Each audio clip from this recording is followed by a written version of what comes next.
Saturday started like any other weekend. Emily had mentioned earlier in the week that she had an important meeting with her colleagues to finalize their annual report. She'd been staying late at the office quite often recently, and I had no reason to doubt her. Work had been particularly demanding for her these past few months, and the pressure of deadlines was evident. I was also preoccupied with my own project, a mobile application I was developing for a client, so her schedule didn't strike me as unusual. She even joked once that she might as well set up a sleeping bag in her office. I chuckled then, not thinking much of it. That Saturday morning, Emily seemed unusually cheerful. She wore the new dress I had given her on our anniversary. It was a simple yet elegant piece, something that suited her well. Her makeup was light, her smile bright, and she was out the door with a quick kiss on my cheek and a cheerful wish for me to have a productive day. I watched her leave, coffee mug in hand, and then went back to my desk to continue working. The day passed uneventfully for me. I was deep in lines of code and barely noticed how quickly time flew. It was well past midnight when Emily returned. She looked tired but satisfied, the kind of exhaustion that comes after a long but productive day. She plopped onto the couch next to me, kicked off her heels, and sighed heavily.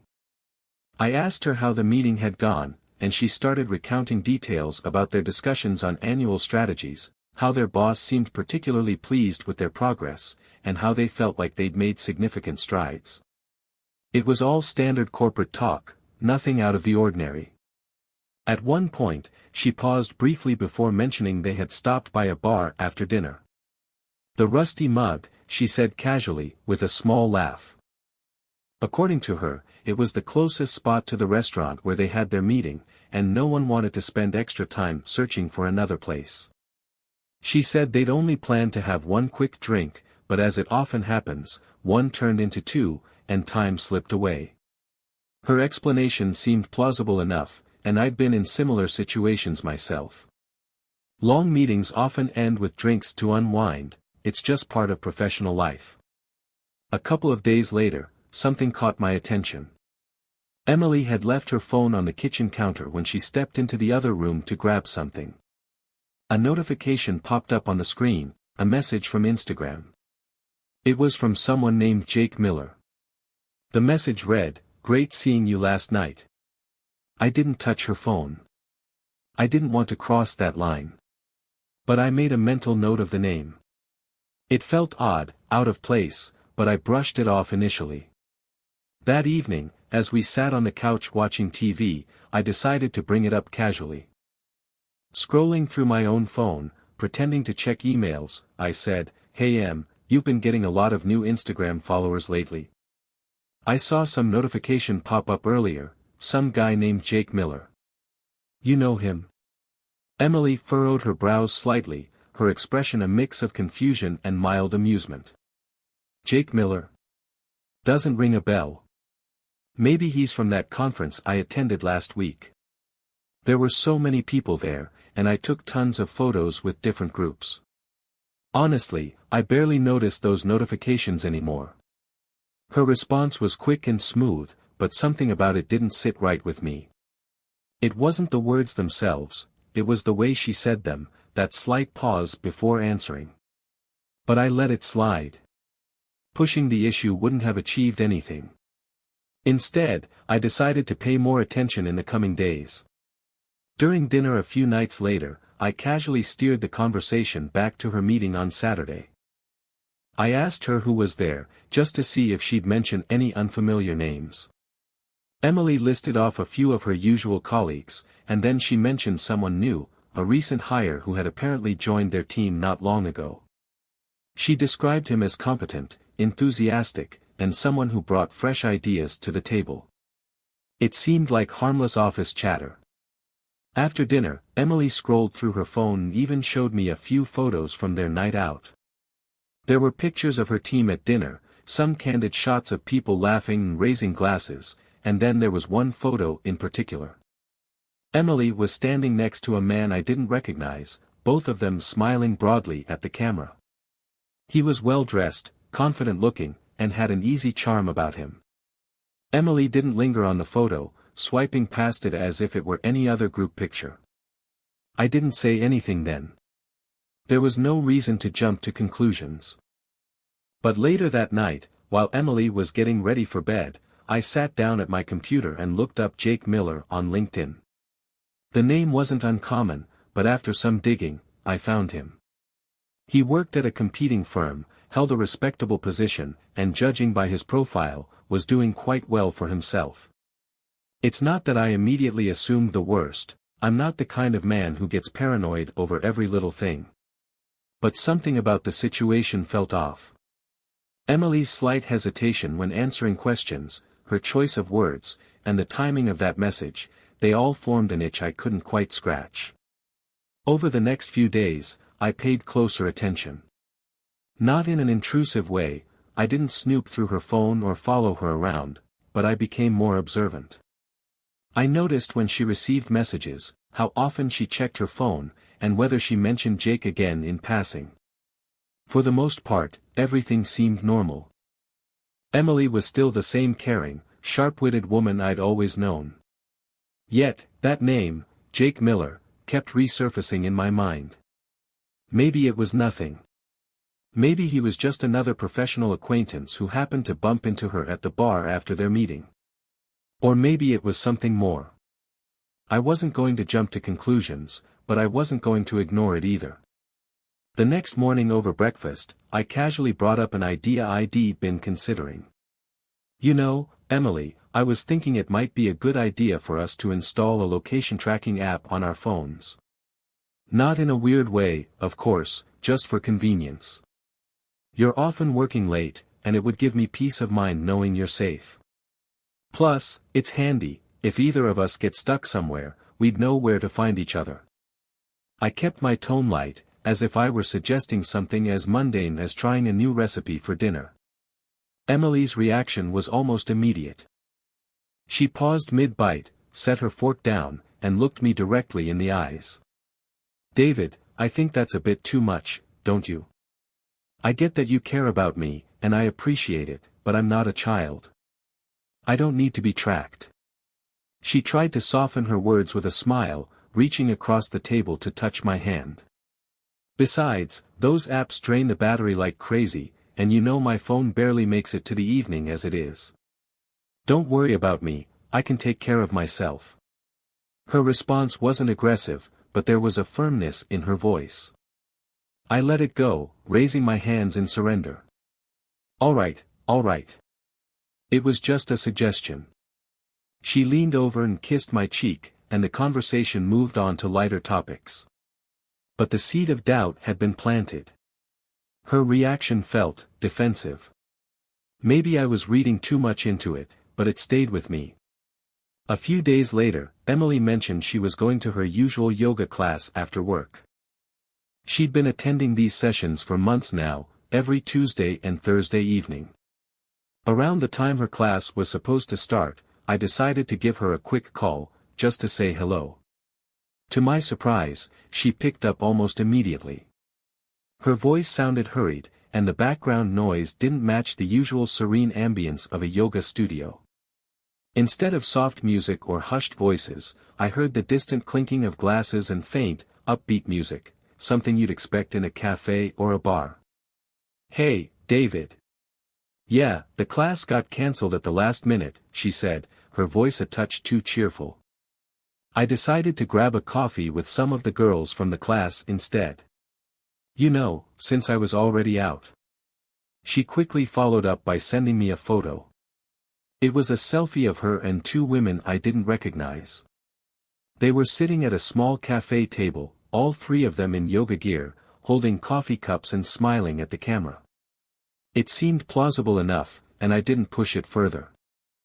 Still, that background noise lingered in my mind. Over the next few weeks, Emily's late nights at the office became more frequent. At first, I brushed it off. It's not uncommon for corporate projects to have periods of intense workloads. But then I started noticing a pattern. These late nights weren't random, they always fell on the same days of the week. Tuesdays and Thursdays, her supposed yoga days. One evening, when she was supposedly at one of these late meetings, I decided to call one of her close colleagues whom I'd met at a company event. It was a casual conversation, just enough to slip in a question about Emily's late meetings. Her colleague seemed genuinely puzzled. "Oh, I didn't know she was working late tonight. Most of us wrapped up hours ago. But hey, maybe she's working with one of the senior managers on something urgent." That answer wasn't enough for me. I dug a little deeper and reached out to another colleague, a younger guy who seemed more chatty and less reserved. He confirmed that there were indeed some team meetings that extended into the evening, but they weren't consistent or scheduled as regularly as Emily claimed. His vague confirmation gave me no real clarity, but it also didn't completely dispel my doubts. Then came another small but jarring clue. One evening, Emily came home late again. She hugged me briefly before heading upstairs to change, and as she walked past me, I caught a faint scent, a men's cologne. It wasn't mine, and it wasn't something I'd smelled on her before. It was sharp and distinctive, lingering just enough to make me pause. When she came back downstairs, I brought it up directly. "Emily, do you realize your scarf smells like men's cologne? It's pretty strong. You know how that looks, right?" I said it evenly, without raising my voice. Emily froze for half a second before laughing it off. "Oh, David. That's from one of my colleagues. You know how some guys just drown themselves in cologne? Everyone in the office complains about it. Actually, let me show you the team chat, we were just joking about it the other day." She pulled out her phone and showed me a group chat. Sure enough, there were jokes and emojis about someone's overwhelming cologne usage. It seemed legitimate, and yet, something felt staged. Call it gut instinct, but her readiness to explain and the casual way she brushed it off didn't sit right with me. Then I asked, almost without thinking, "Let me see your phone for a second. I just want to scroll through your chats." Emily hesitated. It was brief, but it was there. With a sigh, she handed over her phone. I scrolled through her messages, everything looked normal. Conversations with friends, a group chat with her colleagues, a few emails. Nothing stood out.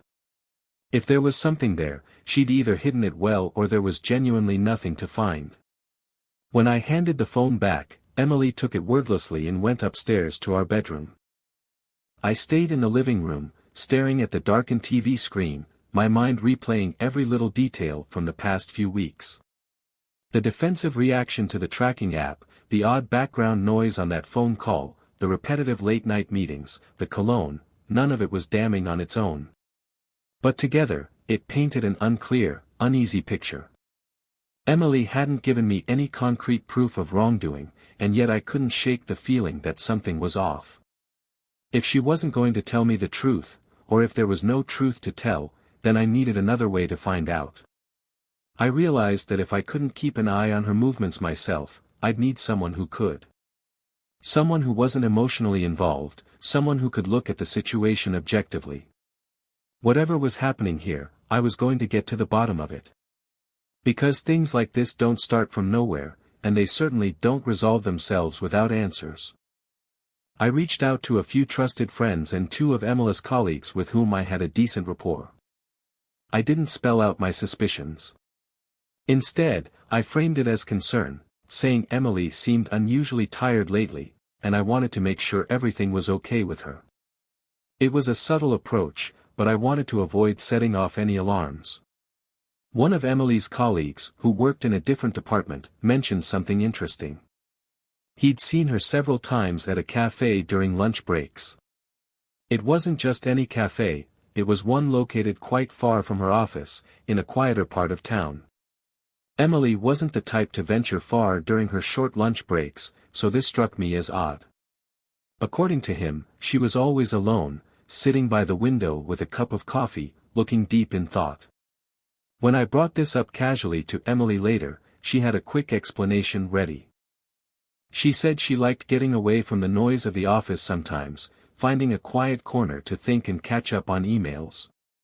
It made sense, and it wasn't out of character for her. I decided to set this detail aside for the moment. A close friend of mine, who worked remotely and had a flexible schedule, also agreed to keep an eye out when he was near Emily's office.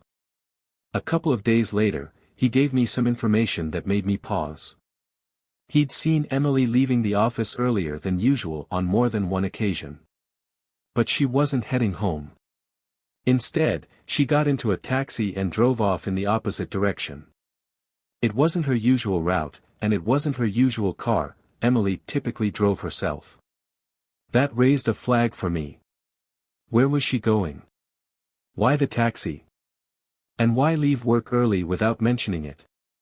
I didn't confront her about this yet. Instead, I continued collecting information. Another one of her colleagues, a guy I'd spoken to a few times at company events, managed to slip some details into a casual conversation. They had been talking about hobbies, and Emily mentioned she'd recently started attending watercolor painting classes. I wasn't surprised. Emily had always been creative, and painting seemed like something she'd enjoy. But a few days later, that same colleague stumbled upon an online advertisement for a painting workshop held at the same studio Emily mentioned. It wasn't just any workshop, it was specifically for couples. Spend a romantic evening painting together, the ad read. Emily had never mentioned anything about these being couple-focused classes. That detail didn't sit right with me. But then again, advertisements can be misleading. Maybe the class welcomed anyone, and maybe Emily just hadn't thought the detail was worth mentioning. Later, while scrolling through her phone when she'd left it unattended on the kitchen counter, I stumbled upon a photo. It was a picture of Emily with one of her friends at what seemed to be a painting workshop. Both were wearing aprons, smiling at the camera with paintbrushes in hand. I exhaled slowly, feeling a mix of relief and frustration. On its own, the photo made sense. It was Emily and her friend enjoying a creative evening together. But taken in context with everything else, the taxis, the distant cafe, the secrecy, it still didn't add up. Each piece of information seemed innocent enough when isolated, but together they painted an unclear picture. Maybe I was overthinking. Maybe Emily was telling the truth, and I was connecting dots that weren't there. But here's the thing, Emily had become noticeably more secretive. Her phone was always face down. She was quick to switch screens when I walked into the room. Our conversations felt lighter, more surface level, as if she was avoiding deeper discussions. And when I did ask questions, her answers were polished, almost too polished. Despite all this, I couldn't confront her. Not yet. If I was wrong, I'd damage our relationship irreparably. And if I was right, well, I needed more than just suspicion. I needed concrete proof. Evidence that couldn't be denied, twisted, or dismissed. Because if this did end up in court, vague hunches and half-formed theories wouldn't hold up. Emily's sharp mind and confident demeanor would tear my case apart, and I'd walk away with nothing, not the house, not the assets, and certainly not my dignity. So I started thinking about my options. I couldn't follow her around myself. I had my own job, my own responsibilities, and frankly, I wasn't equipped for that kind of thing. What I needed was someone who could approach this objectively, without emotion clouding their judgment. Someone who had experience in uncovering these kinds of truths. A professional investigator. The idea felt strange at first, like something out of a cheap detective novel. But the more I considered it, the more sense it made. An investigator wouldn't rely on guesswork or intuition. They'd have tools, techniques, and the experience to gather real evidence, proof that could stand up in a courtroom if it came to that. But hiring a professional wasn't a decision I could make lightly. It would mean crossing a line, taking the situation to a level I couldn't walk back from. If Emily ever found out, it would mean the end of any trust we had left. And yet, every instinct in me was telling me this was the right call. I spent a few days thinking it over, weighing the risks and the potential outcomes. I even started researching local private investigators online, reading reviews, checking credentials. Some seemed professional and discreet, others felt shady, like they'd cause more problems than they'd solve. Finally, one evening, after Emily had gone to bed, I sat alone in my office with a glass of whiskey in hand. I stared at the open tab on my laptop, a reputable investigation agency's website. My cursor hovered over the Contact Us button. This wasn't how I'd pictured my life. Marriage was supposed to be built on trust, communication, and mutual respect. But here I was, preparing to hire someone to follow my wife around. It felt wrong. And yet, the alternative, living with uncertainty, suspicion, and a constant knot in my stomach, felt far worse.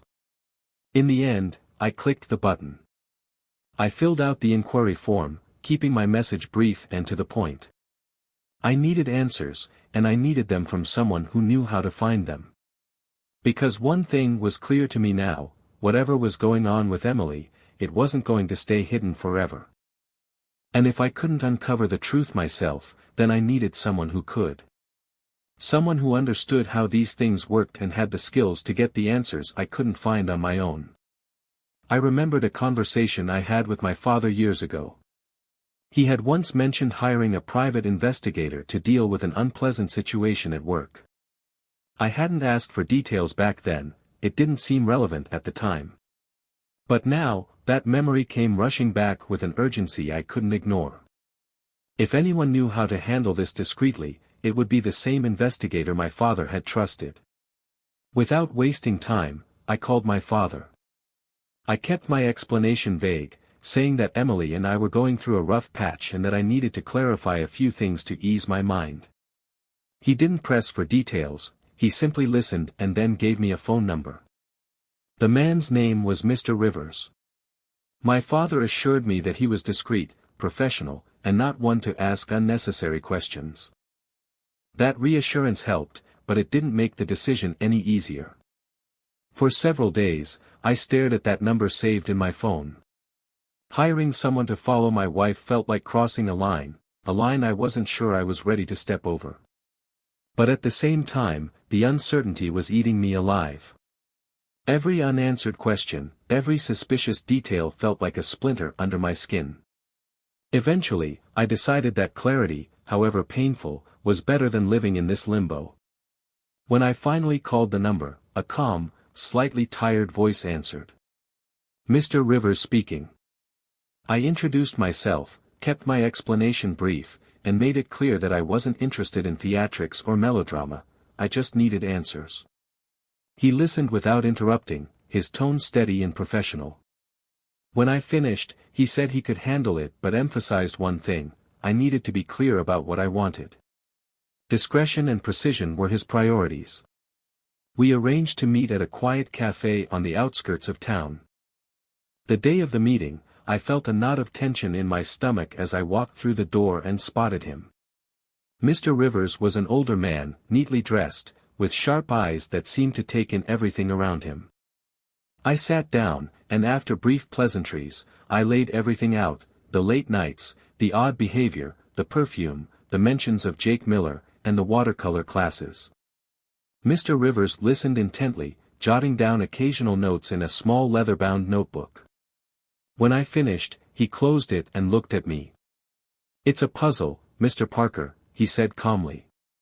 "But puzzles can be solved. I'll start immediately, and I'll keep you updated as things progress. But I'll tell you this up front, sometimes, the truth isn't what we expect. Are you ready for that?" I nodded, though I wasn't entirely sure if I was. The first few days felt interminable.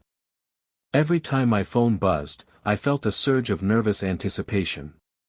But the updates, when they came, were disappointingly mundane. Emily went to work, attended meetings, stopped by a cafe, and came home. There were no secret rendezvous, no suspicious late-night trips to unfamiliar locations. Just normal, day-to-day activities. Yet, over time, a pattern began to emerge. Mr. Rivers noted that Emily's personal errands or activities outside of work often intersected with Jake Miller's presence in subtle ways. He would appear at the same business center, or his name would come up in connections to places Emily had been, like the art studio. But there was nothing overtly inappropriate about these overlaps. No incriminating photos, no affectionate gestures, no smoking gun. I began to doubt myself. Maybe I was wrong about all of this. Maybe the late nights, the perfume, and the evasive behavior were all just coincidences. Emily had always been independent, she valued her space. Maybe I was suffocating her with my suspicions. But just as I was about to tell Mr. Rivers to wrap things up, he called me late one evening. His voice was calm, as always, but there was an edge to it this time, a subtle undercurrent of urgency. "Mr. Parker," he said, "I believe we need to change our approach. Surface-level surveillance isn't yielding anything definitive. Your wife is either very careful, or there's simply nothing to find. But I have an idea, a way to dig deeper without raising her suspicions. It's going to require some cooperation from you, and it might take more time, but I believe it will be worth it." His words hit me like a jolt of electricity. After weeks of vague updates and inconclusive observations, here was something, a potential breakthrough. I didn't hesitate. "All right, Mr. Rivers. Tell me your plan." But he didn't want to discuss it over the phone. He suggested another face-to-face meeting, somewhere discreet where we could talk openly without fear of being overheard. I agreed immediately, and we arranged to meet the following evening. The day after my phone call with Mr. Rivers, I found myself sitting in his modest office. It was located in an unassuming corner of a business center with narrow hallways and generic furniture. The lack of opulence actually reassured me, this wasn't someone trying to impress clients with a polished facade. Mr. Rivers led me into a small meeting room, where we could talk without fear of being overheard. His demeanor was calm, his expression unreadable, and his movements deliberate. Once we were seated and the door was closed, he got straight to the point. Mr. Rivers laid out his strategy clearly and concisely. The essence of it was simple yet counterintuitive: I needed to stop monitoring Emily so closely. If she was indeed hiding something, my constant questioning and subtle surveillance would only make her more cautious, more careful to cover her tracks. Instead, he suggested I do the opposite: I should let my guard down, or at least make it look that way. According to Mr. Rivers, the key was psychological. People make mistakes when they feel safe. Emily needed to believe that my suspicion had passed, that I was no longer watching her every move. Only then, he argued, would she lower her defenses and potentially reveal what she'd been hiding. I listened carefully, taking in his every word. It made sense, though it felt deeply uncomfortable. He outlined the practical steps. First, I needed to stop asking her about her plans, stop checking her phone, and stop questioning her stories. Second, I needed to give her space, to not just pretend to trust her but to actively encourage her plans. If she wanted to stay late at work or attend her art classes, I should smile, nod, and wish her a good time. Third, and most importantly, I needed to create an opportunity for her to feel completely unobserved. Mr. Rivers suggested I take a short trip, a work-related excuse that would allow Emily to feel free from my watchful eye. I would tell her I needed to help my father with a major home renovation, or that I had an urgent project requiring my presence elsewhere. This, he said, would create a perfect scenario for her to act without fear of being caught. The plan was solid, but it demanded immense emotional control from me. I would have to look Emily in the eyes, smile at her, and pretend everything was fine, all while my stomach churned with suspicion. But if this was the price of the truth, I was willing to pay it. The next few days went exactly as Mr. Rivers had outlined. I stopped asking Emily about her schedule. When she mentioned late meetings or art classes, I smiled and said I was glad she was doing something she enjoyed. At first, she seemed cautious, perhaps even skeptical of my sudden change in behavior. But soon enough, she relaxed. Emily stopped being so quick to hide her phone when I walked into the room. She left her laptop open on the dining table. Once, she even left her handbag out in the living room with a cafe receipt sticking out. Out of curiosity, I glanced at it when she wasn't looking. The timestamp was 9 p.m., a time she had previously claimed she was in a meeting at the office. I said nothing. I made a mental note and carried on as if I hadn't noticed. Mr. Rivers had been right, Emily was becoming less careful. Following the plan, I announced to Emily that I needed to spend a few days at my father's place to help him with renovations. She reacted with a mix of mild concern and, if I wasn't mistaken, relief.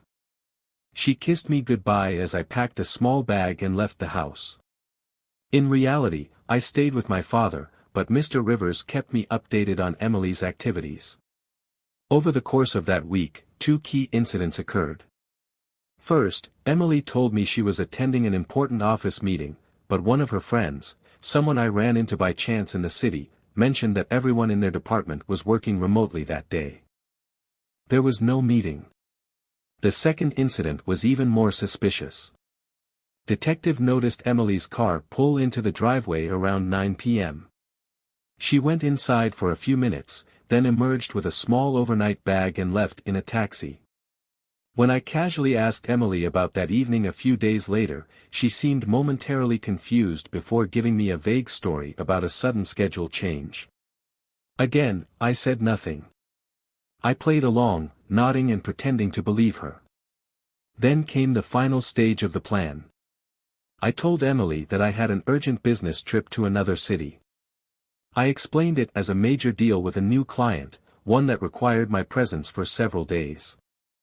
I packed a suitcase, kissed her goodbye, and left. For the next 5 days, I stayed with my father again. I made minimal contact with Emily, just a few casual text messages here and there. Meanwhile, Mr. Rivers was working.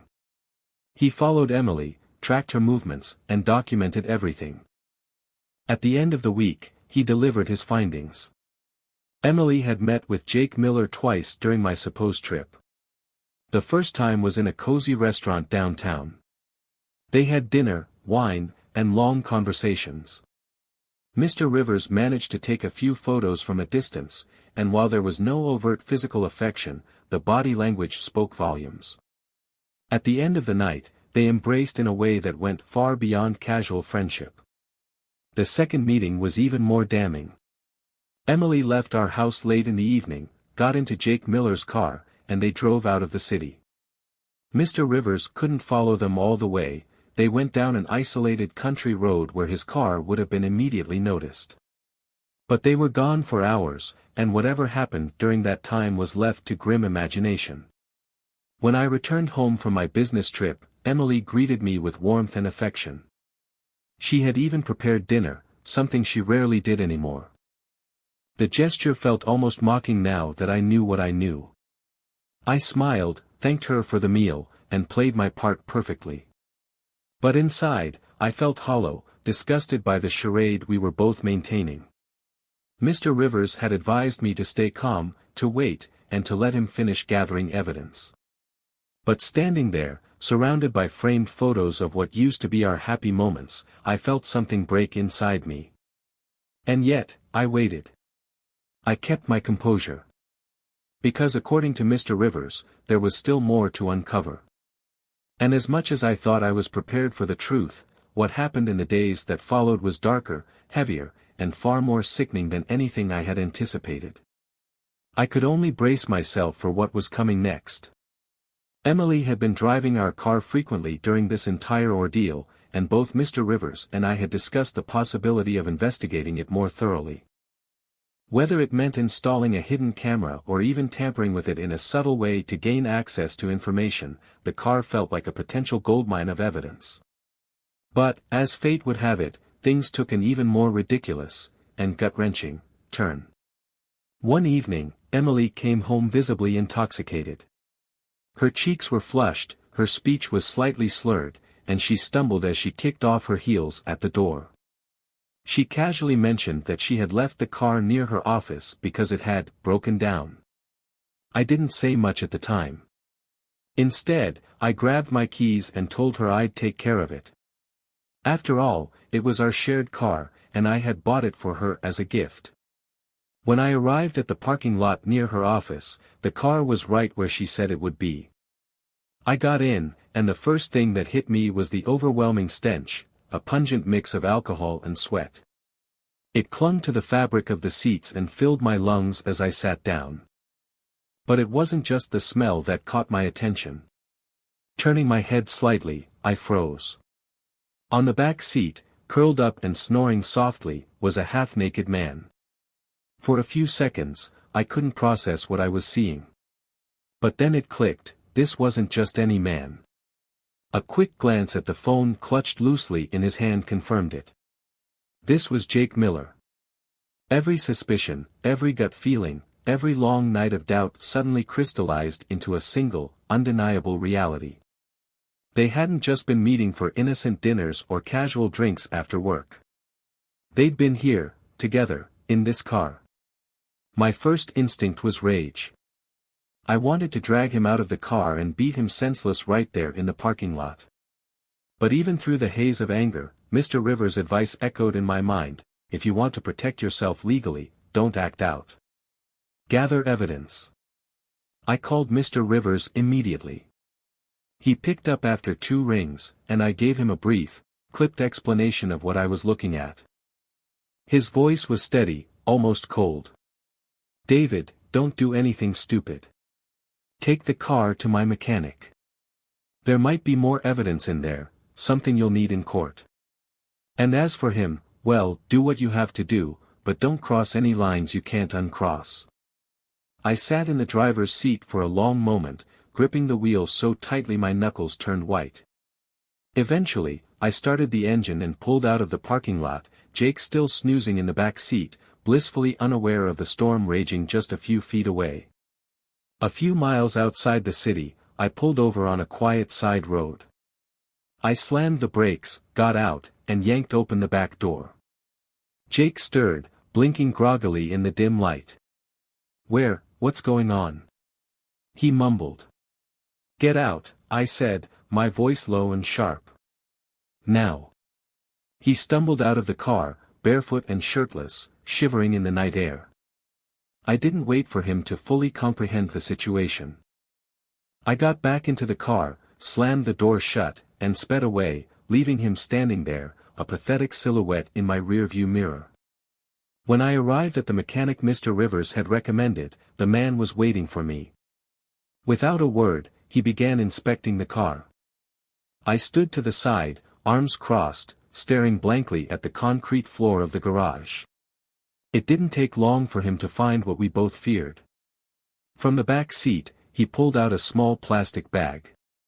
Inside were several used condoms, stained evidence of everything I had tried to deny to myself for weeks. He looked at me with something that resembled pity. I'm sorry, man, he said softly. I couldn't respond. My throat felt tight, and my chest burned with a mix of rage and humiliation. I took the bag from him, nodded curtly, and left without another word. Mr. Rivers called me later that evening. David, you have everything you need now, he said. I'll send you the full report, including the photos and my observations. If you want to file for divorce, you have an airtight case. By the time I got home, it was nearly dawn. Emily was asleep in our bed, curled under the blankets like she didn't have a care in the world. The sight of her peaceful face, after everything I had seen and learned, filled me with a white-hot anger I could barely contain. I shook her awake. When her eyes fluttered open and met mine, she must have seen something in my expression, something dark and unrelenting. What's wrong? She asked, her voice trembling slightly. I didn't answer. Instead, I spat at her, an act I'm not proud of, but in that moment, it felt like the only way to express the disgust boiling inside me. Emily screamed, jumping out of bed, her voice rising in panic. David, what the hell is wrong with you? Are you insane? You'll find out soon enough, I said coldly before storming out of the room. In the garage, I grabbed a gas canister I had filled earlier that night. Emily followed me outside, still in her nightgown, barefoot and frantic. She grabbed at my arm, begging me to stop as I began pouring gasoline over her car, the car I had once given her as a symbol of trust and love. At one point, In my fury, I turned the gas canister on myself, letting the fuel soak into my clothes. Emily shrieked in terror, tears streaming down her face. "Talk," I said through gritted teeth. "Tell me everything. Now." And she did. In fits and starts, through gasps and sobs, Emily confessed to everything: the meetings, the lies, the planning, the careful alibis. Every word she spoke felt like a dagger being driven into my chest. I couldn't listen anymore. I dropped the gas canister, wiped my hands on a rag, and walked away from her. I grabbed one of her suitcases, threw in a handful of her clothes, and tossed it onto the driveway. "Leave," I said. "And don't come back. Expect a court summons." Emily stood there for a moment, her face streaked with tears, her body trembling. Then she turned, picked up the suitcase, and walked away. When she was gone, I stood alone in the cold morning air, the scent of gasoline clinging to me like a curse. The weight of everything, the lies, the betrayal, the anger, pressed down on me, suffocating. And yet, underneath it all, there was something else, a strange, fragile sense of relief. The truth was out. The deception was over. Now all that remained was to see this through to the end. To finalize the divorce and close this chapter of my life for good. The court proceedings began roughly 6 months after everything had unfolded. By that point, I felt neither pain nor pity, only a cold, determined resolve to see everything through to its logical conclusion. I had hired an experienced attorney, someone with a sharp mind and a reputation for meticulous preparation. Together, we spent weeks gathering every shred of evidence, cross-referencing every detail, and building an airtight case. This wasn't just about divorce anymore, it was about ensuring justice was served and protecting what was rightfully mine. Our primary focus was on establishing the grounds for divorce under the clause of gross violation of marital obligations. My attorney argued the case with brutal precision, presenting photographs, documented reports from the private investigator, testimonies from the mechanic who had inspected the car, and printed logs of text messages and phone calls. Emily's lawyer attempted to appeal to emotion, playing the everyone makes mistakes card. But my attorney shut it down swiftly. Mistakes are fleeting lapses in judgment, not repeated, calculated betrayals wrapped in elaborate lies. During the preliminary hearings, Emily's side tried to claim that the evidence had been obtained unlawfully. They argued that the photos, videos, and recorded information were an invasion of privacy. But my lawyer was prepared for this. He calmly explained that the car was registered in my name, and I had every legal right to access and inspect it. Furthermore, any expectation of privacy was voided the moment Emily and Jake chose to use my property for their rendezvous. The second major legal move was filing a civil lawsuit for emotional distress. In our state, the law permitted such claims if emotional damage could be proven as a result of sustained deceit and betrayal. My attorney presented evidence of the therapy sessions I had attended, along with a psychologist's written evaluation. It detailed the emotional toll the situation had taken on me, the sleepless nights, the anxiety, the mental exhaustion. We argued that Emily's actions weren't just impulsive mistakes but part of a sustained and deliberate campaign of deception. The psychological damage wasn't incidental, it was a direct consequence of her choices. Emily's team couldn't counter this. Their arguments about emotional mistakes and poor judgment fell flat in the face of cold, hard documentation. But the most strategic move came with the involvement of Jake Miller. In certain jurisdictions, it's possible to file a civil claim against a third party for alienation of affection or deliberate interference in a marriage. Jake wasn't just some anonymous figure, he was a professional with a public image to maintain. My attorney drafted a claim that was sharp, precise, and dangerous for Jake. It argued that his deliberate actions had caused irreparable damage to my marriage, my mental health, and my reputation. The lawsuit wasn't necessarily about winning financial compensation from Jake, it was about leverage. My attorney explained that public exposure would be catastrophic for him. His career, his social standing, and even his financial stability could be wiped out overnight. Predictably, Jake's attorney reached out soon after, suggesting an out-of-court settlement. Negotiations were delicate, but in the end, Jake agreed to a significant payout. It wasn't a fortune, but it was enough to send a message. He had to sell off some of his assets to cover the settlement. I didn't feel sorry for him. Actions have consequences, and he was finally facing his. Emily's side of the courtroom battle wasn't faring much better. Despite her lawyer's attempts to paint me as aggressive, vengeful, and emotionally unstable, our carefully presented evidence countered every accusation. My sessions with a therapist painted me as a man dealing with betrayal in a rational, composed manner, not as someone prone to violence or emotional outbursts. The photographs from the private investigator were the final nail in the coffin.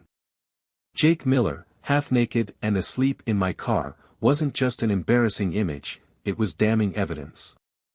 Emily's lawyer visibly deflated when those photos were presented in court. Any attempts to downplay or dismiss them as misunderstood or taken out of context fell flat.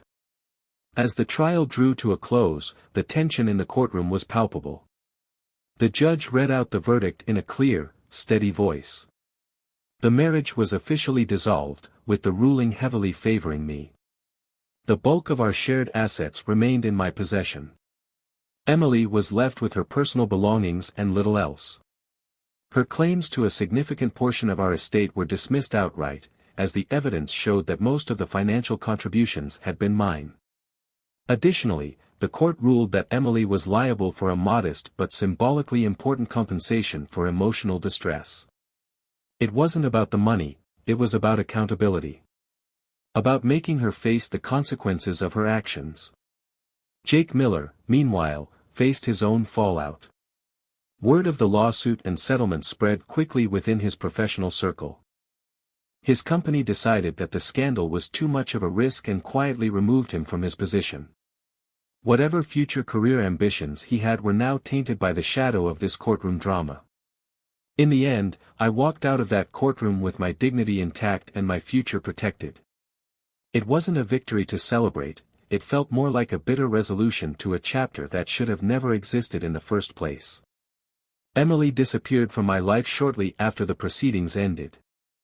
I heard through mutual acquaintances that she had moved to another city, trying to start over. Jake faded into obscurity, his name now synonymous with scandal and poor judgment. Despite everything, I felt no triumph. The entire ordeal had drained me in ways I couldn't fully describe. But there was one thing I held on to: clarity. The truth was out, justice had been served, and I had protected myself and my future. Looking back, I knew I had done everything I could, both legally and morally. I had stayed within the bounds of the law, resisted the urge to let my emotions destroy me, and emerged on the other side with my integrity intact. I had protected myself and my future, proven the truth beyond doubt, and walked away with clean hands in the eyes of the law.